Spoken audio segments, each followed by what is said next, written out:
Assalamualaikum warahmatullahi wabarakatuh. Selamat pagi, salam sejahtera untuk kita semua. Perkenalkan, nama saya Dr. Tasrif Murhadi, SEMM, CRGP, CIB, AWP. Saya salah satu dosen pada program Magister Manajemen Fakultas Ekonomi Universitas Muhammadiyah Aceh. Salah satu mata kuliah yang saya ampu adalah metode kuantitatif dan pengambilan keputusan. Deskripsi mata kuliah ini bertujuan untuk memberikan pemahaman konseptual dan empiris mengenai struktur dan fungsi perilaku manusia di dalam organisasi. Mengkaji berbagai pengaruh perilaku terhadap kinerja dan produktivitas kerja pada tingkat individu, kelompok kerja, dan organisasi. Berbagai topik yang dapat dipelajari yaitu mengenai teknologi informasi, globalisasi, diversitas dan budaya, sikap dan etika, motivasi, komunikasi, pengambilan keputusan, dan manajemen konflik, pengelolaan tim, kepemimpinan, dan perilaku kerja. Tujuan dari mata kuliah ini adalah diharapkan dengan mata kuliah ini mahasiswa mampu memahami konsep teoritis, prinsip, dan skill dasar tentang perilaku keorganisasian, mampu memahami peranan teknologi informasi dalam organisasi baik secara nasional maupun dalam konteks internasional. Mampu memahami dan menganalisa diversitas, etika, dan budaya dalam berorganisasi, mampu memahami pentingnya pemberian penghargaan dalam suatu organisasi, mampu memahami arti kepribadian dan sikap, mampu menganalisa motivasi kerja, mampu memahami dan mengevaluasi masalah dan solusi dalam perilaku keorganisasian, mampu memahami arti pentingnya komunikasi dan pengambilan keputusan dalam organisasi, mampu memahami stres dan konflik, mampu mengaplikasikan perbedaan kelompok tim di dalam organisasi, dan mampu mengaplikasikan gaya kepemimpinan yang sesuai dalam organisasi. Agar mahasiswa mampu mencapai tujuan tersebut, mahasiswa akan diberikan materi pembelajaran sebanyak 14 kali pertemuan dan 2 kali asesmen yang akan dilakukan pada tengah semester dan di akhir semester. Dengan total ada 16 kali pertemuan. Adapun topik yang akan dibahas pada mata kuliah ini adalah yang pertama, konsep pengambilan keputusan. Yang kedua, karakteristik dan manajemen keputusan. Yang ketiga, metode analisis kuantitatif. Yang keempat, teori permainan. Yang kelima, pengambilan keputusan dalam berbagai kondisi. Yang keenam, manajemen keputusan resiko. Yang ketujuh, penyusutan dan pengambilan keputusan. Yang kedelapan, kepemimpinan dalam manajemen keputusan. Yang kesembilan, pengaruh keputusan kepemimpinan terhadap karyawan.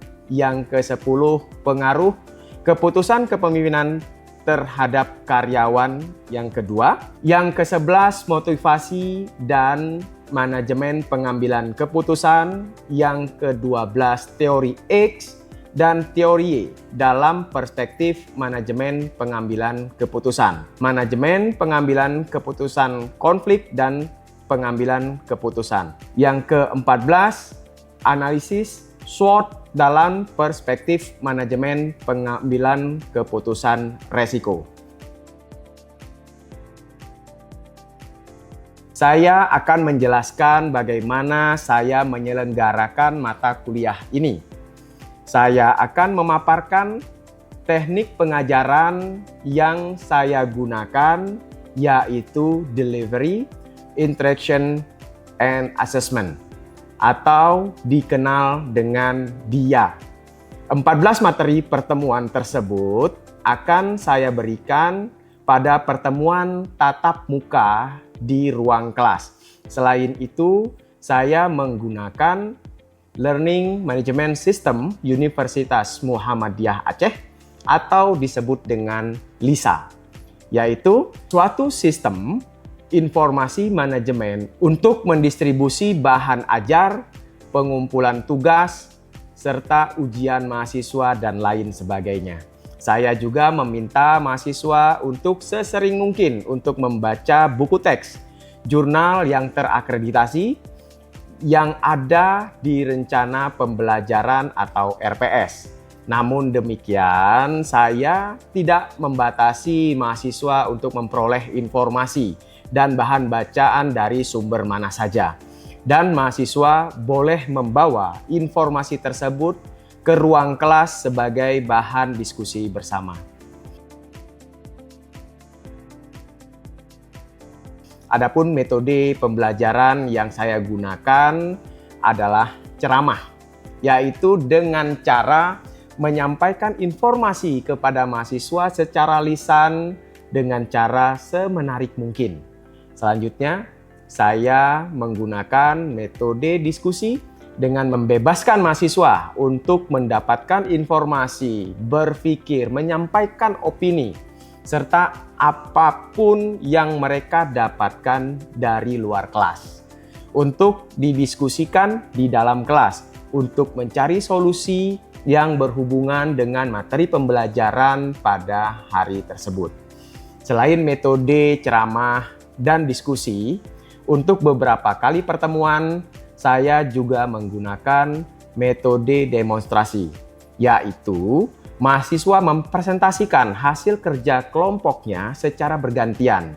Selanjutnya, saya juga menggunakan metode latihan di mana pada akhir sesi perkuliahan untuk melihat kemampuan daya serap mahasiswa atas materi yang saya sampaikan. Untuk metode pelatihan tersebut, saya biasanya menggunakan aplikasi Kahoot, sebuah website yang memungkinkan latihan dilakukan dengan cara yang menyenangkan sambil bermain.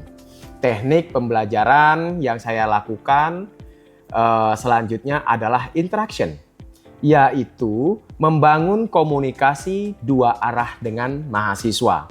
Selain banyak berinteraksi dengan mahasiswa di ruang kelas, komunikasi juga saya bangun di luar kelas, di mana mahasiswa bisa menghubungi saya kapanpun melalui telepon, email, WhatsApp, atau media lainnya yang saya siapkan, atau bisa bertemu secara langsung untuk berdiskusi. Saya selalu memberikan respon dan solusi terbaik sebagai upaya untuk membangun integritas di mata mahasiswa. Teknik pembelajaran selanjutnya adalah asesmen. Dalam menentukan penilaian kepada mahasiswa berdasarkan bobot yang telah ditetapkan oleh fakultas dan telah disepakati bersama antara mahasiswa dan dosen, terutama saya, yang dituangkan dalam kontrak perkuliahan. Dan saya sampaikan secara jelas pada pertemuan pertama. Berikut adalah contoh penilaian mahasiswa yang digunakan di Fakultas Ekonomi Unmuha. Adapun indikator yang saya gunakan untuk menilai mahasiswa pada setiap materi saya sampaikan di awal pertemuan dan dapat mahasiswa lihat pula pada rencana pembelajaran semester atau RPS, guna mahasiswa mengetahui kemampuan apa saja yang harus dikuasai pada materi tersebut. Untuk latihan dan ujian, saya selalu memberikan nilai dan berupaya memberi feedback atas setiap latihan yang dikumpulkan oleh mahasiswa. Setiap latihan, tugas, dan nilai mahasiswa tersebut terdokumentasi dengan baik di Learning Management System sehingga bila diperlukan dapat diakses dengan mudah kapan saja. Berikut adalah salah satu contoh penilaian yang saya berikan kepada mahasiswa melalui Learning Management System. Untuk menilai aspek sikap, pengetahuan dan keterampilan umum dan keterampilan khusus, saya menggunakan standar yang tertuang dalam rubrik penilaian yang diketahui oleh mahasiswa. Demikian pemaparan singkat mengenai teknik pembelajaran yang saya gunakan dengan menggunakan metode Delivery, Interaction, and Assessment. Selanjutnya, saya akan menampilkan cuplikan proses pengajaran yang saya lakukan di kelas mata kuliah metode kuantitatif dan pengambilan keputusan. Baik, Assalamualaikum warahmatullahi wabarakatuh. Waalaikumsalam warahmatullahi wabarakatuh. Apa kabarnya teman-teman semua? Baik. Mudah-mudahan semuanya dalam keadaan sehat ya, dan tanpa kekurangan satu apapun gitu ya. Nah, oke. Hari ini adalah pertemuan ke-13 kita ya di mata kuliah metode kuantitatif dan pengambilan keputusan ya. Ini pertemuan kita ke-13. Nanti juga pada pertemuan ini kita akan bahas terkait tentang teori X dan Y ya, dalam perspektif manajemen pengambilan keputusan ya. Nah, tentunya ya, sebelum kita bahas tentang teori X dan Y ini dalam manajemen pengambilan keputusan ya, kita tentu harus kita perlu review dulu ya pertemuan kita sebelumnya ya. Pertemuan sebelumnya kita ada membahas beberapa aspek ya. Ada yang ingat pertemuan sebelumnya kita bahas tentang apa? Siapa? Ya, silakan. Siapa? Arif ya? Arif. Oke, silakan. Pertemuan lalu itu ada motivasi dan manajemen pengambilan keputusan. Motivasi dan manajemen pengambilan keputusan. Oke. Nah, tentunya ya minggu lalu kita sudah bahas beberapa termasuk pengertiannya motivasi gitu ya, dan jenis-jenis manajemen keputusan di situ ya. Nah, kapan motivasi itu dibutuhkan, kapan diperlukan? Nah, kira-kira Arif, apa sih yang menjadi apa yang menjadi definisi si motivasi itu sendiri, dan mungkin bisa di ini juga brainwash lagi terkait dengan jenis-jenisnya ya, jenis-jenis motivasi. Silakan. Terus ada motivasi, dari pengertiannya itu ada proses yang mendorong individu untuk mencapai tujuan tertentu. Terus ada jenis motivasi. Yang pertama ada motivasi intrinsik, yaitu dorongan dari dalam diri individu, misalnya rasa pencapaian pribadi. Yang kedua ada motivasi ekstrinsik, yaitu ada dorongan dari faktor eksternal, misalnya hadiah atau pengakuan. Oke, ya, terima kasih. Jadi tadi ada beberapa ya jenis-jenis motivasi yang sudah disebutkan oleh Arif tadi tentunya ya, yaitu motivasi intrinsik dan motivasi yang ekstrinsik ya. Ada dua jenis motivasi yang tentunya definisi masing-masingnya sudah disebutkan juga tadi oleh rekan kita. Baik, selanjutnya ya. Minggu lalu kita juga ada bahas tentang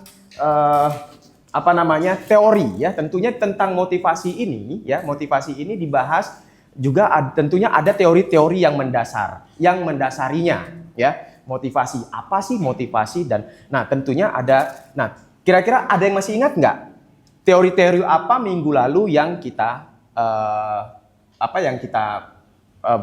sebutkan, yang kita bahas? Oke, Zakira, kira-kira apa saja teori-teorinya tadi? Silakan. Teori-teori motivasinya ada 3. Yang pertama, teori hierarki kebutuhan Maslow. Itu ada kebutuhan fisiologis, keamanan, sosial, penghargaan, aktualisasi diri. Dan yang kedua ada teori 2 faktor Herzberg. Itu ada faktor motivator, disebut juga sebagai peningkatan kepuasan, dan faktor higienis atau disebut juga sebagai penurunan ketidakpuasan. Yang terakhir ada teori X dan Y McGregor. Itu ada teori X yang disebut sebagai manusia cenderung malas dan membutuhkan pengawasan ketat.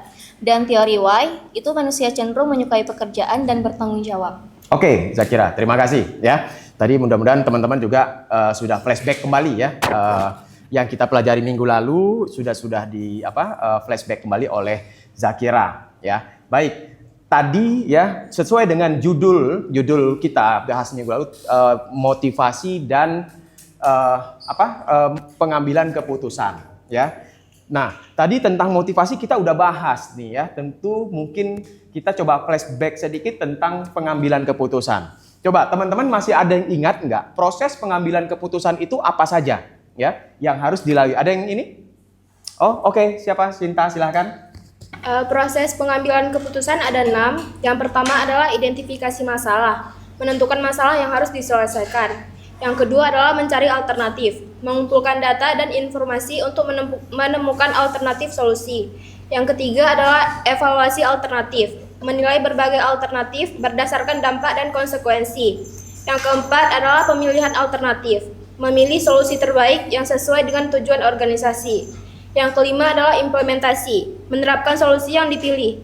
Dan yang terakhir adalah evaluasi hasil, mengevaluasi hasil dari keputusan yang diambil. Oke, baik. Terima kasih Sinta untuk flashback-nya ya. Jadi mudah-mudahan ini juga jadi pengingat lagi ya. Tentunya ya dalam pengambilan keputusan nggak ujuk-ujuk langsung ini keputusan. Tentu ada prosesnya ya. Prosesnya tentu yang sudah disebutkan oleh teman kita tadi ya, Sinta. Ada beberapa tahapan sebelum keputusan itu diambil ya. Itu juga sesuai dengan beberapa mata kuliah beberapa subjudul yang sudah kita pelajari pada minggu-minggu sebelumnya ya, seperti pengambilan keputusan kelompok gitu ya dan lain-lain. Baik, terima kasih tadi untuk teman-teman yang sudah bersedia untuk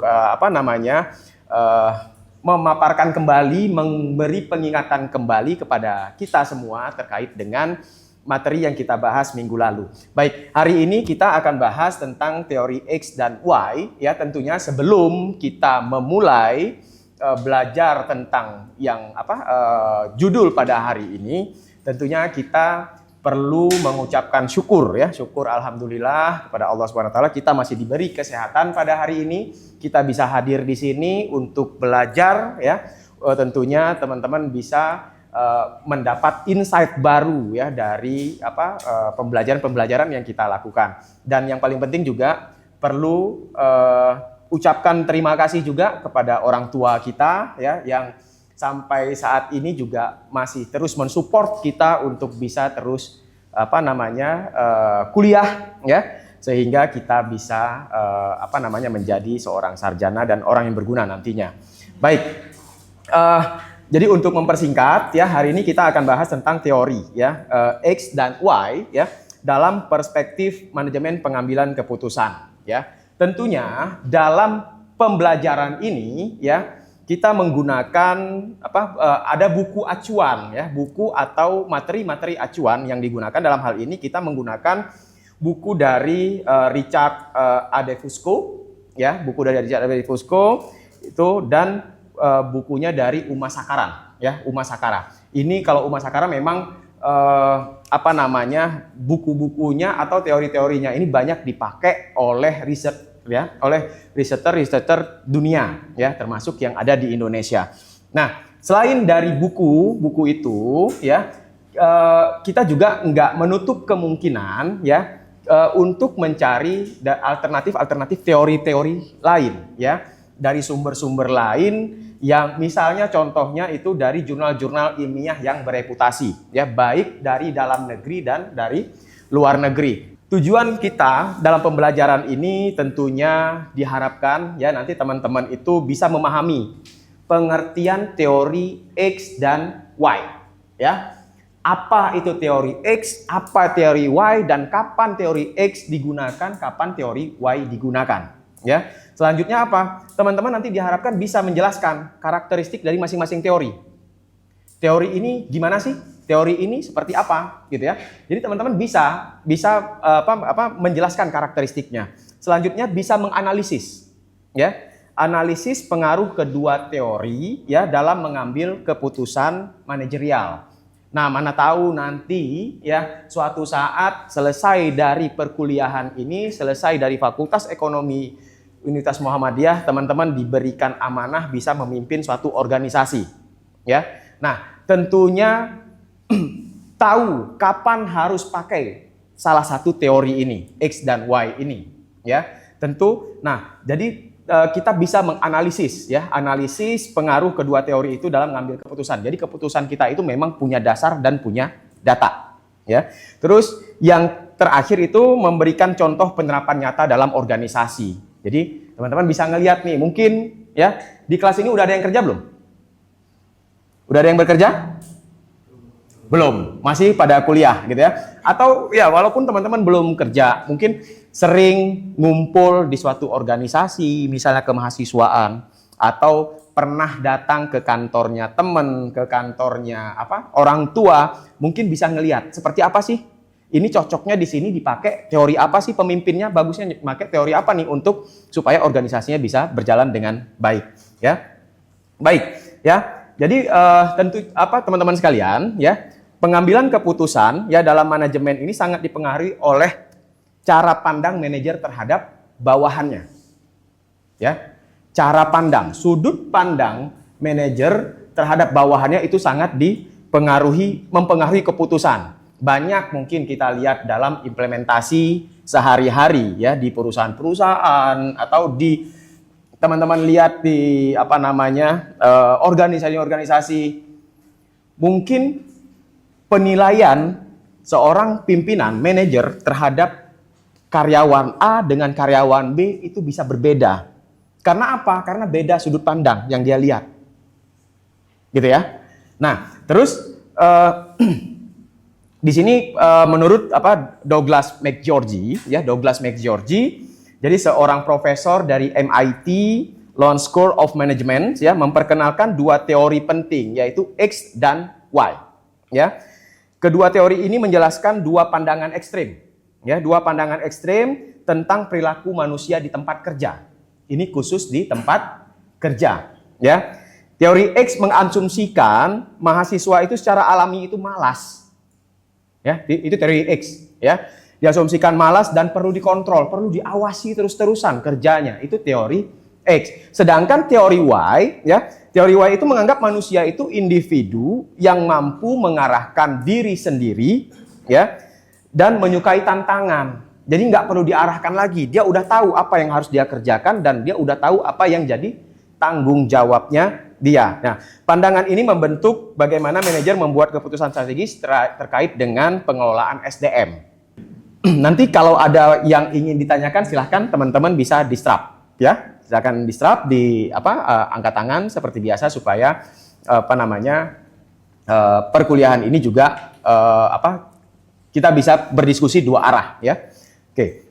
Baik. Nah, yang pertama kita lihat dulu definisi teori X. Ya, definisi teori X ini dia berangkat tadi pada asumsinya.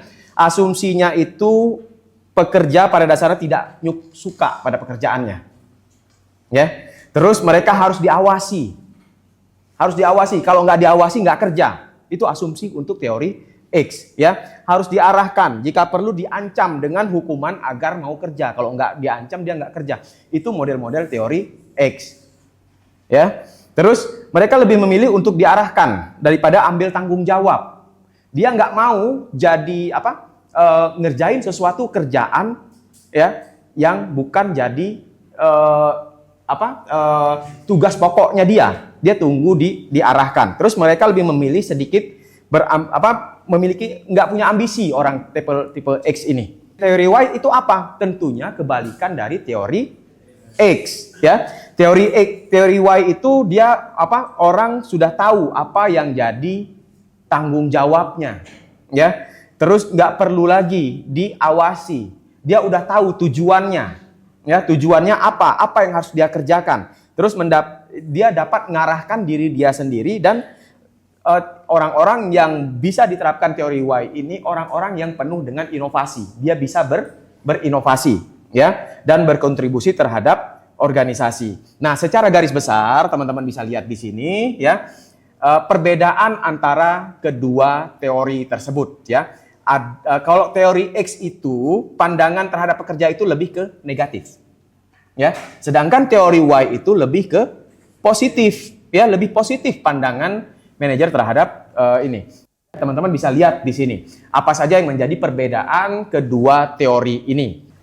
Contohnya apa misalnya masalahnya? Produktivitasnya rendah. Sering terjadi keterlambatan kerja. Seharusnya dalam 1 bulan itu dia bisa menghasilkan sekian bal kain, ya. Ini cuma setengahnya atau 3/4-nya, 75%-nya. Nah, ini ada masalah apa, gitu ya. Nah, tindakan manajer itu apa yang harus dibuat? Apa yang harus dibuat seorang manajer? Mungkin tentunya ya menetapkan absensi yang ketat nih, soalnya orangnya kayaknya sering terlambat nih daripada on time-nya, gitu ya. Terus menerapkan sistem denda dan supervisi penuh. Artinya memang betul-betul diawasi penuh. Ya. Nah, tidak ada keterlibatan karyawan dalam perencanaan kerja di sini. Berarti semuanya diambil atau diterapkan oleh si pimpinan, ya. Dan ini mungkin di sebagian perusahaan-perusahaan manufaktur banyak kita lihat seperti ini. Ya, mungkin di perkebunan juga masih banyak kita lihat kondisinya seperti ini. Pekerjaannya memang harus diawasi terus. Jadi seperti itu, ya. Oke. Nah, nih balik tadi nih, kapan yang cocok kita pakai teori X dan Y, ya? Artinya kedua teori ini tidak ada yang absolut. Nggak ada yang paling benar di kedua ini. Di kedua ini penerapannya bisa di blend, bisa dikombinasikan. Ya, bisa dikombinasikan. Ya. Cocoknya kemana? Makanya kita harus lihat, ya harus lihat. Seorang pimpinan itu harus tahu dulu, harus dia screening dulu. Nih pegawainya kira-kira gimana sih bawahannya? Oh, bawahannya gini. Jadi artinya dia udah tahu dulu bawahannya seperti apa, dan dia tahu treatmentnya apa. Ya, kalau misalnya pimpinannya nggak tahu bawahannya gimana? Mungkin pimpinannya yang harus diintrospeksi dulu. Kita sebagai pimpinan harus tahu bawahan kita, harus kenal nih. Minimal kita tahu kemampuan bawahan kita masing-masing. Si A ahlinya ini, si B ahlinya ini, gitu ya. Jadi supaya organisasi kita juga bisa berjalan dengan baik, ya, dengan baik. Nah, kalau di era digital gini, ya seperti apa? Yang penuh dengan volatility, uncertainty, complexity, dan ambiguity. Ya, organisasi dituntut untuk apa? Untuk lebih adaptif. Ya, organisasi dituntut untuk lebih adaptif terhadap perubahan-perubahan yang ada, terus mendorong inovasi, ya, dan mengembangkan budaya kerja yang berkelanjutan, yang sustain. Ya, lihat sekarang semua perusahaan dituntut untuk berinovasi. Kalau perusahaan yang enggak inovasi, panjang enggak umurnya? Biasanya enggak panjang.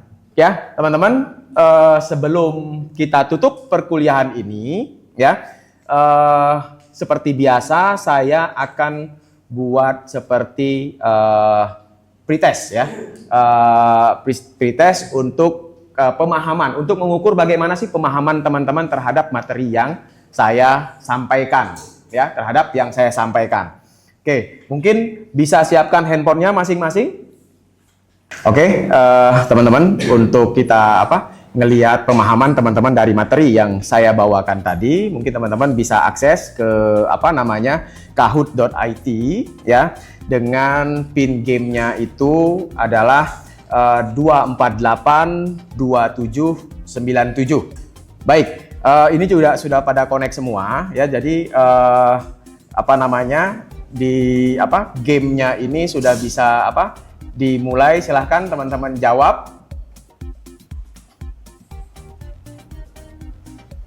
Ya, baik, ya. Dari hasil game ini teman-teman, ya, kita juga sudah lihat beberapa orang teman-teman kita yang di sini sudah kita bisa lihat beberapa dari teman-teman kita yang bisa bisa menjawab semua nih, walaupun memang belum semua, tapi secara garis besar di dalam kelas ini sudah menguasai lebih dari 60%, ya. Lebih dari 60% materi yang kita sampaikan tadi. Baik, teman-teman sekalian, ya, dengan selesainya kita melakukan kuis tadi, ya, tentu ini merupakan akhir dari pertemuan kita pada hari ini, ya.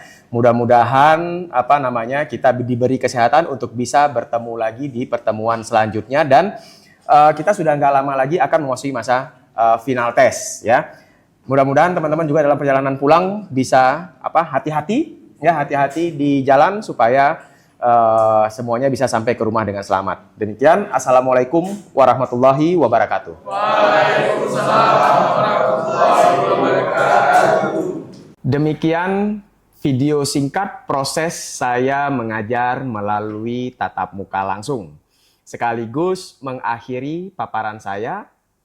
Terima kasih atas perhatiannya. Wassalamualaikum warahmatullahi wabarakatuh.